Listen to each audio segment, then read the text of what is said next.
introduction, and I also struggle, depending on the day, with the word operationalization, and I have had to practice. Well, I first want to say thank you to Wendy, Devon, Cheryl, and the United Way of Greater Toledo team.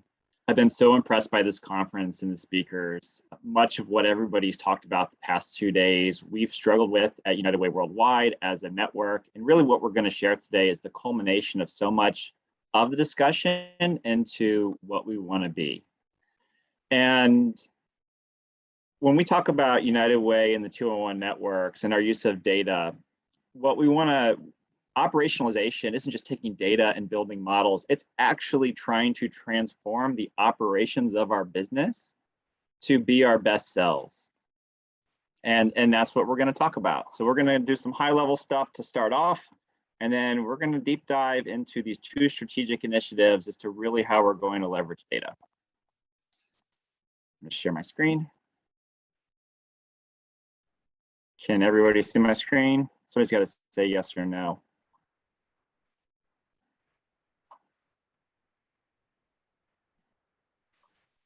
Yeah. Great, thank you. One of the greatest things I've seen in business, not just from consulting, but when I worked at companies, I used to work at USAA, they're the financial services company in San Antonio that supports the military. And whenever they would kick off a major presentation, all hands, they always start with their mission statement. And at first you're like, why is everybody always talking about the mission statement?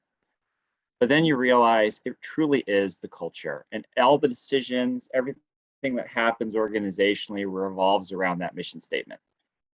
We have one of the most amazing mission statements at United Way. Our mission, United Way improves lives by mobilizing the caring power of communities around the world to advance the common good.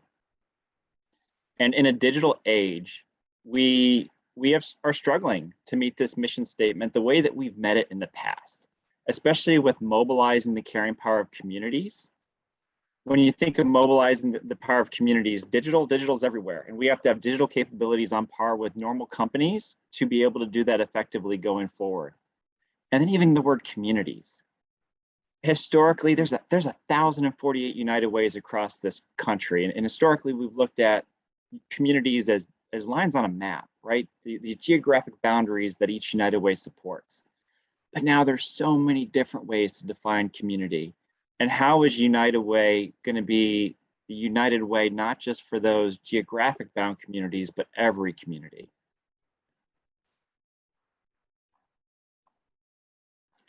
If you're not familiar with our ecosystem and impact model, I just want to ground everybody on this, because when we talk about operational solutions of how we use data, this is important.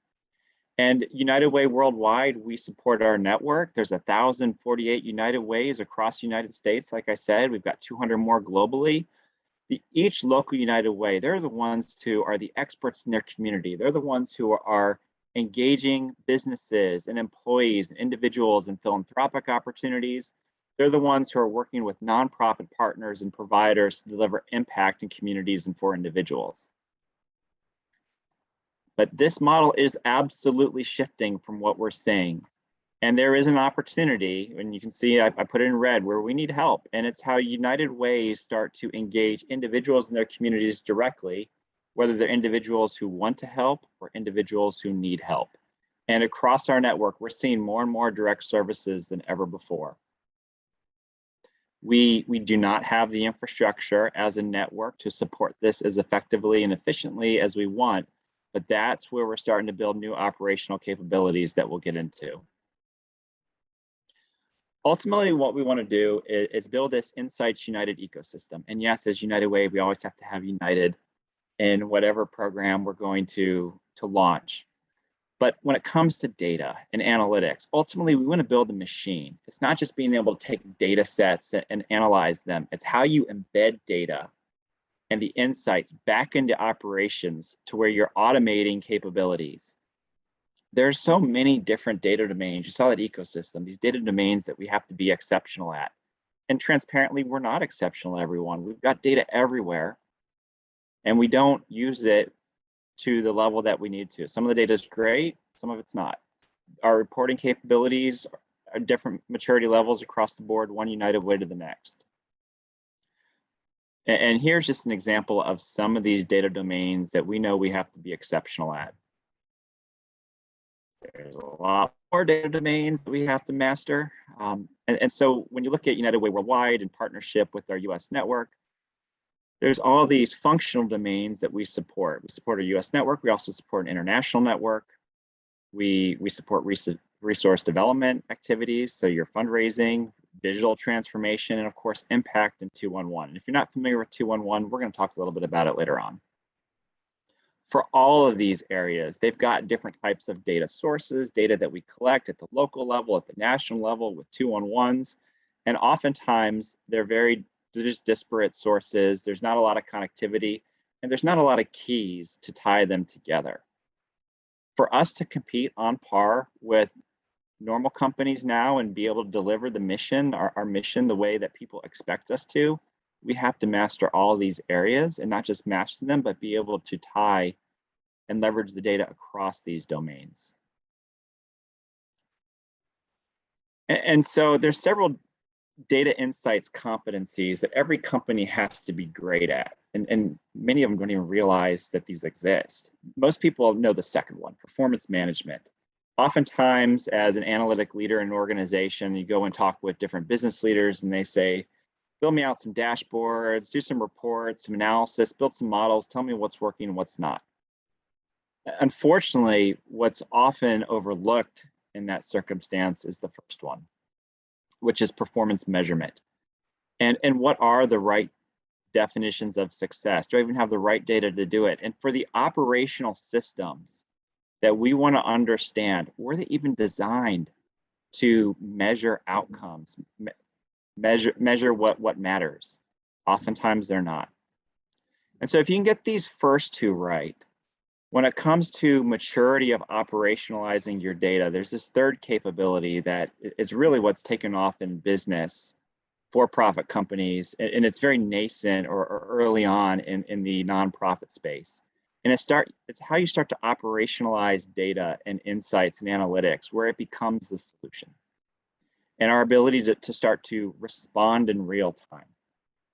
Our infrastructure in the nonprofit space has not been designed to be able to do this, but that's where we need to go. And thinking of this another way, you can say performance measurement, it's about measuring your results, make sure you have the right metrics.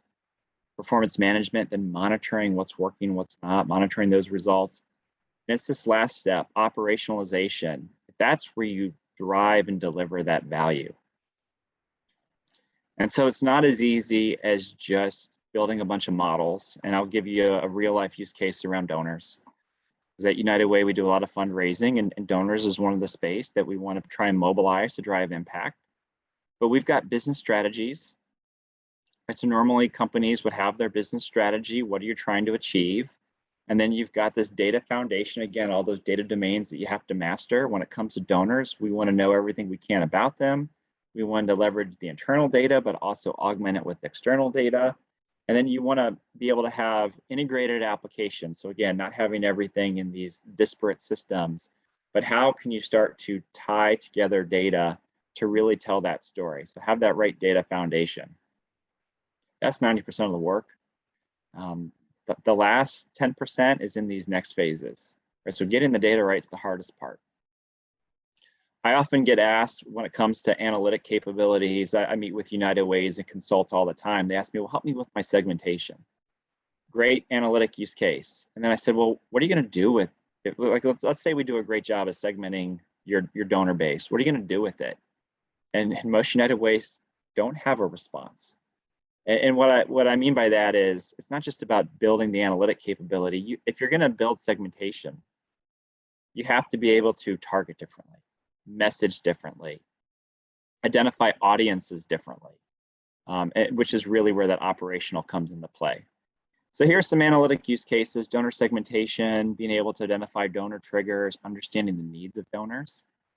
And then what you want to do is make sure you have the right measures and metrics in place. So how am I building a relationship over time with that donor? How am I looking at optimizing the value of that donor over their life? And then what are their propensity scores for them to interact and engage with us over time? You see this in businesses all the time, where they build these capabilities, but they fail on this last step. And it's a challenge, not just for normal companies, but of course for us. And you have to go the extra mile, or that final step, where you take all the data, the insights, the metrics that you're trying to deliver, and you operationalize those capabilities in your business functions. And so how are we going to engage donors differently with data, with information? How are we going to make trade-off decisions as to who we target, what we want to engage them about? And then also, often you'll see in companies capabilities around next best or micro-targeting. Again, how do we do all these things operationally with the systems and the technology platforms that we have? All 5 of these have to come together to deliver that value. There's a process to do this, and there's a maturity model. And this is really important. So most companies won't go for all 4 of these steps. Often, if they get to the 3rd step, they'll stop at the 3rd step. But you have a startup. So do a data assessment, a data inventory. What is everything I have available to me now? Do the systems that we have, can they support measurability? Prototyping metrics. A ramp up stage when it comes to analytics and data is starting to harden it within your IT infrastructure, building out those data lakes, those analytic capabilities. All that's really important. The next step, though, is how you take all this infrastructure and turn it into insights where you can make decisions. And decisions are great, but they're also very limited in where you can go with decisions. Oftentimes, organizations, they've already got their budget allocated for what they're going to do. They've already invested in their IT infrastructure, and they don't have more money to maybe change the programs or change the things they need to, even if they knew the right decision to make. And it might take years before even knowing what you need to do can come to fruition. And then this last step is the most important. So it's how you start to take all of the data and operationalize it, not just for decision making, but again, within those systems. And where you see the best digital companies in the world, the best companies in the world, period, being most effective is when they operationalize that data, embed it within their digital systems, and you've got automated solutioning. We are a long way from this, but again, I'm going to share in the second part of this discussion where we're headed to be able to deliver on the solution. And it really gets to this existential question around our United Way network, our 2-in-1 network, and just the nonprofit space in general. I've often heard we're not a tech company. Our prior CEO even said we're not a tech company. I'm sorry, every company, are we a tech company? Heck yes. Every organization in 2021 is a technology, data, analytics, and digital organization, whether they acknowledge it or not. So if you're going to say you're not a tech company, the reality is you're just a really bad one. And here, some again are just better than others. We have to think like tech companies, like data companies, digital companies, if we're going to compete and thrive and meet our mission going forward.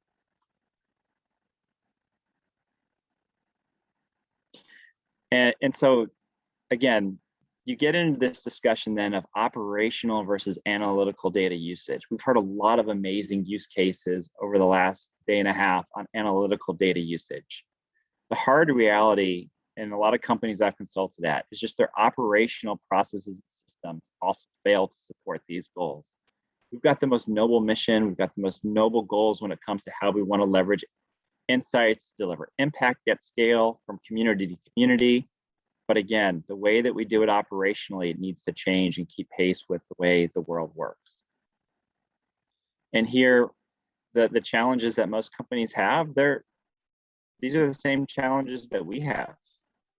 We're struggling to meet new consumer expectations. I'm going to share you some really interesting data here. We're facing disruption from competitors. We are in the midst of our own digital transformation. How do we attempt and share and manage data at scale? And then building this insights-driven culture. And I'm going to speak for pretty much the full 45 minutes. I'll be in the panel afterwards. So if we're going to have questions on this, I think that panel's designed to engage even questions around what we're talking about right now. So there's this process to deliver analytical value. And again, I'm saying that operational use cases are missing. When it comes to our United Way network, and again, I work at Worldwide where I get to see the aggregated performance of all 1,000 United Ways across our network in the US. I'm going to share some brand insights, and then I'm going to highlight some very glaring operational gaps that we see as major opportunities for our network, but also communities across our country. So the first one is I often talk to CEOs across our network, and they say, we want to become the United Way for everyone in our country, not just the donors that are in our community or those who are the benefits of the services or impact work that we do. There's 160 million employees in this country. We reach 35 million of them through campaign work. And then there's 4.8 million donors who contribute to United Way on an annual basis. But there are 250 million adults and 350 million people in this country. How can United Way leverage digital technology infrastructure partnerships with other nonprofits to be that United Way for everyone? And why is that so relevant? Because believe it or not, we're already impacting the lives of 50 to 70 million people annually. Through the $2 billion that we invest on an annual basis, give or take year to year in communities, that work serves 48.5 million people. And then our 2-in-1 network. 2-in-1 is a call center that you can call when it's a non-emergency service. So if somebody's contemplating suicide, if they're the victim of domestic violence, they need a place to stay for the night, if they need help with utility or rent assistance, if they need to find out where to go for COVID vaccination. 3/4 of the states were telling their people in their state to call 211. We answered 20 million calls during the height of the pandemic in 2020 and made 28 million referrals for services. Collectively, between these two programs, we're seeing that we touch the lives of around 50 to 70 million people. And this is the work product of United Way. And unfortunately, we don't talk about this as much as we probably should as a network, all the amazing work that United Ways across the country are doing. So those are some high-level insights as to just opportunity with donors in our country being United Way for everyone, the impact work that they're delivering. I want to talk about some brand findings that are just amazing business findings that I want to share with you. And one finding is we took a look at, we benchmark ourselves against some nonprofit peers every year. But we took a look at how do people associate, like what characteristics or feelings do they associate with each of the following organizations. I'm not going to show the raw data as to what they actually scored, but what I'm going to share with you is we looked at for those considering to give to a nonprofit, what's most important to them. And the top 3 things, more important than effective, relevant, and trustworthy, is love, innovative, and memorable. And that's an amazing finding for our space. It's an amazing finding just, I think, in business in general. People, when they engage with brands, they want to love the mission, love the experience. They want to find it innovative. They want to find it memorable. And so there's more data that I'm going to share, but there's something really important here. And that's we are not living up as a network to meeting these 3 key areas as much as we should. And what we have to do is reimagine how people experience United Way in a digital age. Okay, so then we also ask these questions on how people think United Way gets results in the brand studies. And number 1, people see us raising money, collecting donations. Closely aligned in second and third are bringing a wide variety of community members, corporations, organizations together to address issues, investing in community programs or other charities.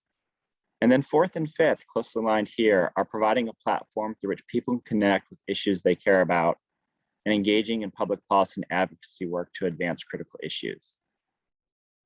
We looked at this question then with the lens of that consideration to give. And what was really insightful is that where we are wanted most is actually where we're seen. So it's not by a lot, but it's one of these little data nuggets that we need to look at as can we look at this as an opportunity to engage communities in a new way. Well, we had some partners in Indianapolis, United Way of Central Indiana, that came to me and said, well, why don't we just take United Way out of it in general, just find out how people want to engage in communities. And number one way people want to engage is donating money to a cause they care about. But this is just a discrete opportunity. Number two is volunteering for one-time events. Tied for third is using social media to support causes they care about. And then even participating in community events with friends and family. So we've had this historic workplace model. What we're seeing is that when it comes to how people want to engage, they even want to do things with their friends and family and community. Now, there's several categories in here that will speak to volunteering, advocating, and joining groups. And when you look at the uniques in each of these areas, the number one way people want to engage in communities is volunteerism, then donating money, then advocating and joining groups. This is an amazing blueprint for us as to how United Ways, and a lot of them are already doing this work, but how we can use a digital infrastructure to support this work at scale from community to community. If you're interested, we also looked at why people want to engage in their communities, and the tier breakouts here couldn't be any better. The first three, so the first tier, but the first three here really speak to personal enrichment.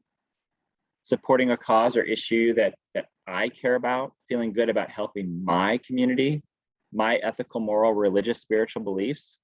The second two are about the enrichment of those closest to you, children, family, friends. And then the third one is just around opportunism. This is not where people want to focus.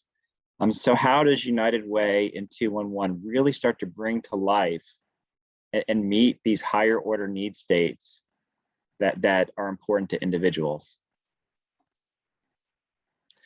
Okay, so I've shared all this data. Let me start to hammer it home operationally and tie it back to what I was sharing in the beginning.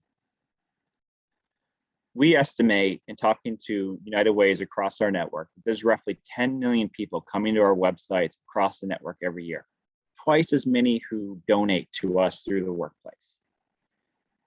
One website in particular gets 2 million visitors. 6,000 people come to this site a day. The number one most visited page happens to be the volunteer page. So it tracks perfectly with how we see people wanting to engage in community.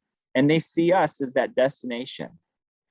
And yet operationally, and this is a hard one to share, operationally, what does United Way do with that data or those opportunities and experiences? Unfortunately, we haven't invested in the digital infrastructure the way we need to. And so we're not capturing that individual information. We're not building a relationship with them. And in fact, we're booting them to a completely separate non-United Way website, potentially never to engage with them again. And this is where I'm saying we got to fix operational infrastructure, and I'm going to show you what we're doing about it. But to be that United Way for everybody, to be the United Way that many people expect us to be. If you look at our stats, 85% of the traffic to this site is new traffic. Only 15% is existing traffic or returning traffic. That's a terrible metric in business. Normally you want 40-60 or 50-50. And even the best companies, the best platforms, they've got it reversed, 15-85. And so unfortunately, people are coming to us, but they're not coming back. And part of the reason is a lot of United Ways, we use our websites more as a digital billboard to tell our story, as opposed to that destination for interactive engagement and community that people crave and that people are looking for us to be. All right, we've got probably about 20 minutes left, and I'm going to highlight really where we want to go as a network and where we're trying to partner with our networks to being that hub for community engagement, which is where we're seeing a lot of people coming to us. So again, becoming the United Way for all 350 million people in the US, whether you want to give, volunteer, advocate, or also if you need information about services or you need those services themselves. We're missing that mechanism to collect that data from an individual that most normal companies have. Right, so that if you go to a website, if you go to Facebook, we heard Facebook earlier, the first thing Facebook's going to make you do is register with them. Create a username and password and account, you get a profile, and then you get access to the platform.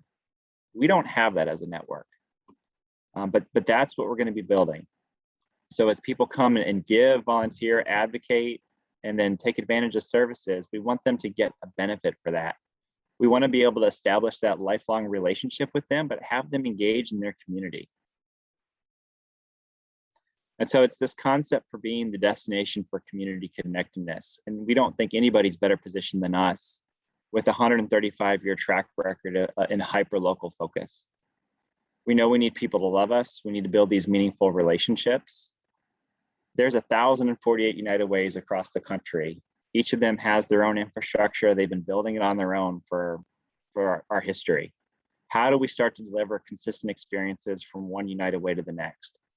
How do we create this always-on digital engagement, this one-stop shop? So many of our programs, we just stand up separate websites, separate microsites. I'll give you some examples, but people don't get to see everything that we do or everything that's available to them.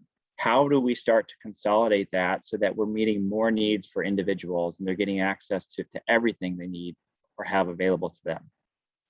And then there's this last one, like if we're talking about having this infrastructure to support the network, I see so much innovation from one United Way to the next.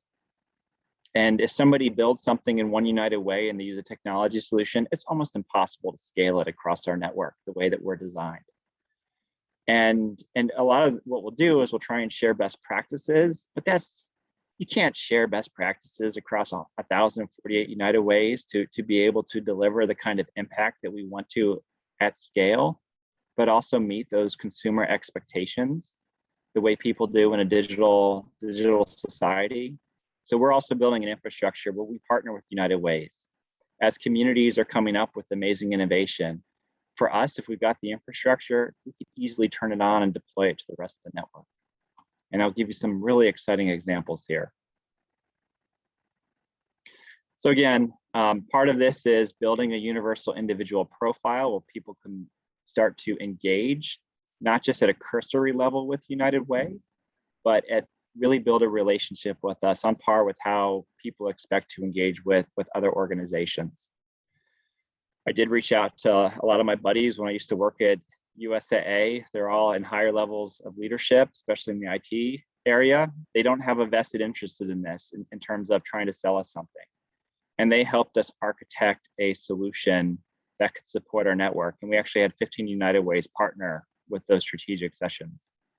We then took that architecture and we went to Amazon Web Services, AWS, the biggest technology company in the world. And they're actually investing in this. They're giving us a grant, so a cash grant to help to bring this to life for United Ways across the country. We expect to have something in February where we can test it with United Way of Greater Toledo. And the concept here is that United Way can become a digital front door for everything amazing United Ways do in their communities. We also want nonprofit partners to be able to engage within this infrastructure and to bring their stuff to life in a new way. And the power of this is that we're going to have this single registration, the single network-wide registration and login that'll be deployed at every United Way, supported by a centralized infrastructure. And again, as United Ways or even potentially other nonprofits innovate within this architecture, it would then get to be deployed, and that data, those operational solutions get to come to life for the whole network. We envision this where people being able to share their interests, how they want to be engaged in community, how they want to take advantage of the different programs United Ways have to offer. We want to become the destination for community volunteerism. Obviously, data supports that people are coming to us to do this today. There's a lot of United Ways that are going down this route, but how do we start to deliver infrastructure at scale to support all United Ways in all communities? We've got some of the most powerful and amazing affinity groups in our country. One of them is Women United. There's 60 to 70,000 very influential, wealthy, powerful women that are involved in Women United, and yet only 189 United Ways have this program. Every United Way should have an opportunity to have this program. Any woman across our country should be able to join Women United through United Way. And we should be able to allow them to connect and deliver the type of impact they want to at scale. We've got amazing data all across our network and from partnerships and collaboratives like this, and yet we don't bring it to life or publish it anywhere near the way that we should. During the height of COVID, we saw 131,000 schools closed across our country, impacting 56 million students. We saw that 32.5 million households had insufficient or no internet. How do we start to come together, not just community by community, but work with national level partners to really deliver innovative and scaled solutions that meet the needs of each local community? This is just one example of many as to how we want to bring this to life. I mentioned we have all these programs that just sit in their own operational silo. We support myfreetaxes.com that helps 600,000 people file taxes annually. We also have a program called My Smart Money, where we get 2 million visitors coming to the site to try and get better educated and to support their financial security. We looked at the data. Only 19 people visited both of these sites. Again, because everything is just scattered everywhere. And so operationally, how do we start to tie all of these programs together? The profile, the individual profile, that one united profile is going to support all this.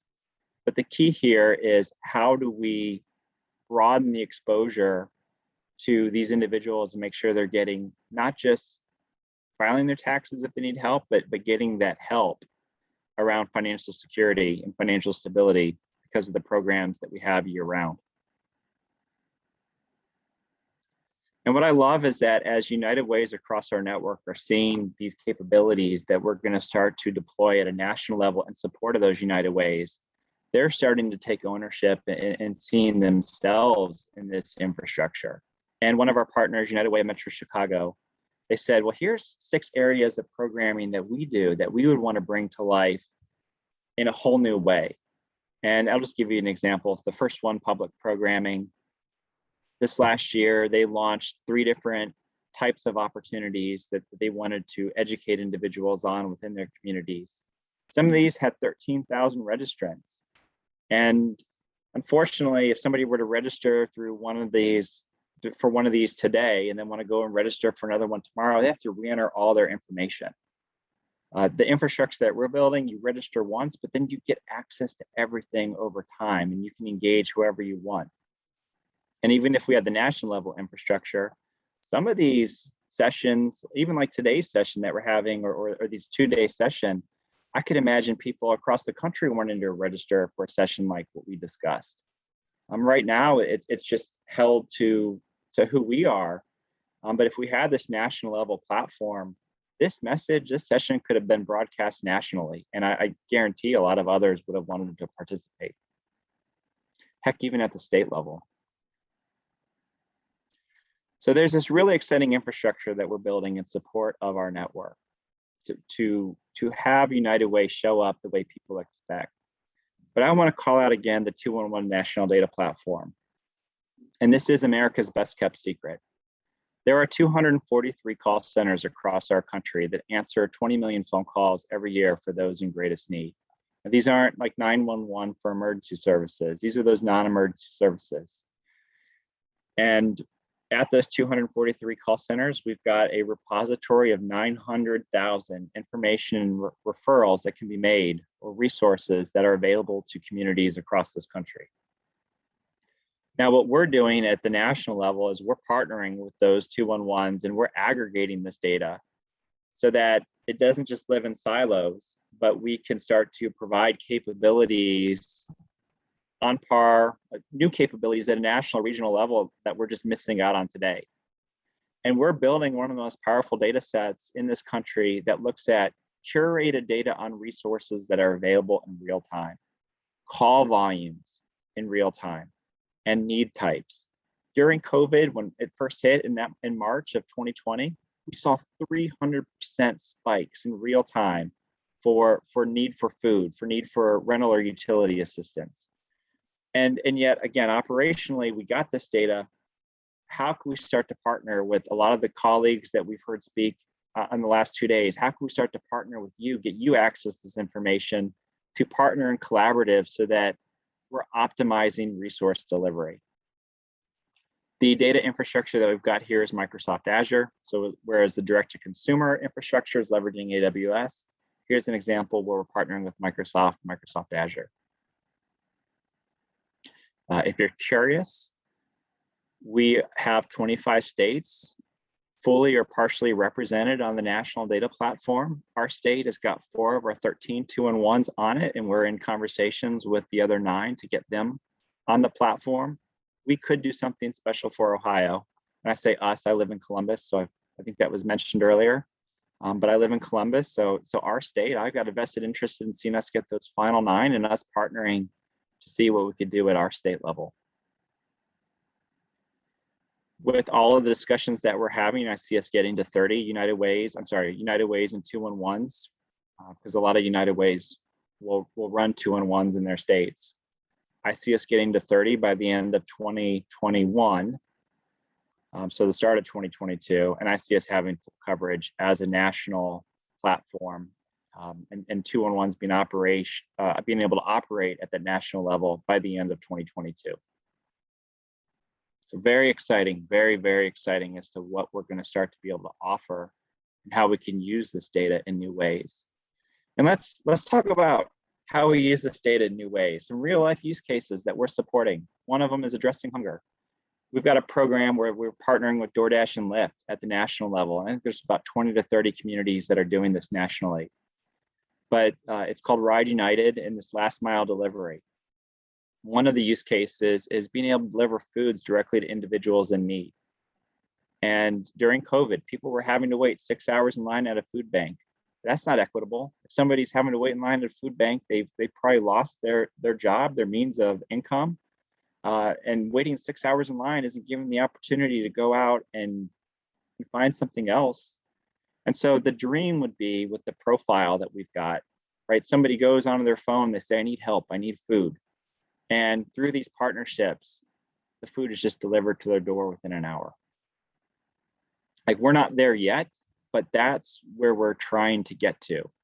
And the type of ecosystem, the nonprofit ecosystem that I got to hear from the presentations the last 2 days, there's some amazing work that we could do if we were to come together and operationalize in new ways. Another example, with COVID, with the CARES Act and Emergency Rental Assistance Program, 189 United Ways participated in this program. We received $502 million to disseminate to communities and support these programs across the country, especially for utility and rental assistance. Most United Ways, because we don't have this digital technical data infrastructure, we try to manually process the distribution of funds like we always do. However, a couple of United Ways partnered with Amazon, AWS, created technology solutions to deploy the funds directly to the intended end recipient.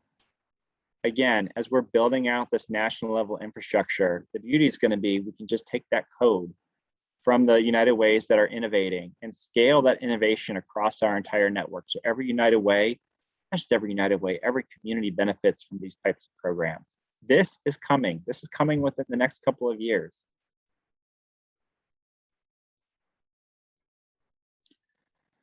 And tying it all back, which will also be the last part of our discussion when we talk about the panel, right? We have all these great visions as to how we want to use AI and machine learning to leverage the data that we're collecting and drive impact at scale across our country. And just as for-profit companies optimize supply-demand curves, there's a major opportunity for us in this country to optimize resource delivery and needs curves. And so how can we start to use AI and ML as we're building out this data infrastructure to improve resource availability by community, especially with an equity lens, to do call center forecasting, those 243 2-in-1s, how can we help them improve staffing and forecasting of their call centers, to use chatbots to be able to answer the simplest of calls that we're seeing. We don't really have those capabilities today. And even be able to use personalized recommendation engines and coordinate care in new ways based on the data not just the data we're seeing at the local level through 2-in-1, but now collectively with the national level data infrastructure and insights nationally. How can we use national data sets to improve these engines? And let me so I'm excited. We've been working on some prototypes of bringing all of this together. And there was one other use case, and this is where I'm going to end. The Association for Community Living. It's a collaboration with the US government, Health and Human Services, Department of Veterans Affairs, Aging, also partnering with AARP. Pre-COVID, they identified that there's 10 million individuals at risk of social isolation in this country. Now, of course, we know that's much worse during COVID, but a lot of these individuals don't know that there's resources available to them, nor do they know that there are going to be new ways to engage in their communities. And we entered and we actually won, and we're partnering with ACL to build out the following solution. I'm going to stop sharing for a second. I'm going to share this video. So I'm going to stop sharing and I'm going to reshare.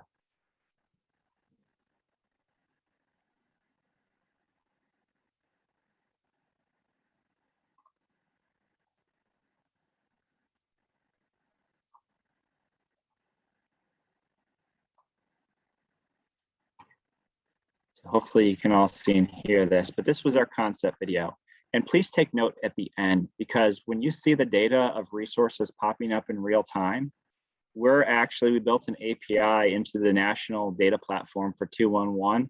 That's data that's being pulled in real time for resources that are available for that particular use case.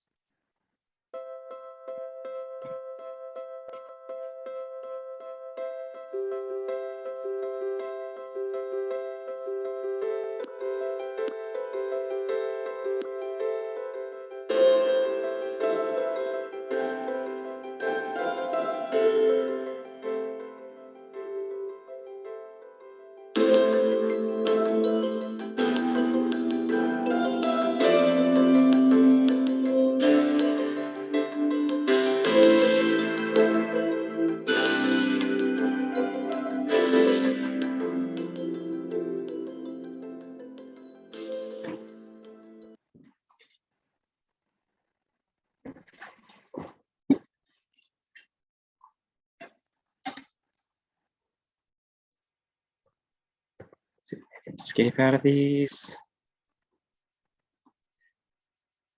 I welcome questions in the next session. Very excited to share just where we're headed. And I'm sharing my contact information. There's so many people that I'd be willing to collaborate with. I'm from this call, of course, United Way of Greater Toledo. Absolutely, we're partners. But there are so many individuals. If you want to reach out, please do. And we can talk about how we can move forward together. Thank you.